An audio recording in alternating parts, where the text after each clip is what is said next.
I think we need to radically reimagine our education systems, right?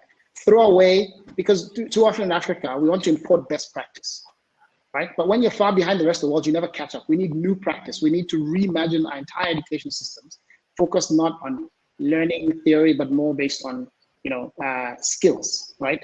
That's fit for purpose, higher education that's 6 months long, right? Lifelong learning never stops. You're going in and out of work and learning and so forth. Most education systems were designed as knowledge enterprises, not skills enterprises, right? So universities, and this goes all the way down to primary school, secondary school, let's feed knowledge into your brain. But the world does not realize that we no longer live in a society where information is scarce.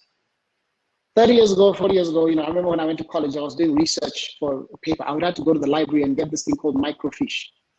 And then you put in this device, and then that's how you get knowledge. You would be able to do research. Today, that information is on Google. A child in a rural area in Africa has access to more information than someone who was doing a PhD 30 years ago at Oxford.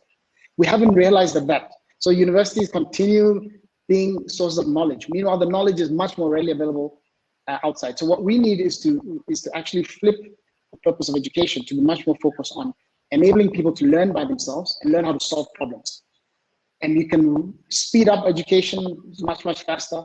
You can radically reduce the cost. You can allow people to get access to the best, latest knowledge and technologies and everything. And so we need to just go back to the drawing board and redesign something that is more fit for purpose instead of copying something that was designed for the 18th century Europe, which is what we have in Africa today.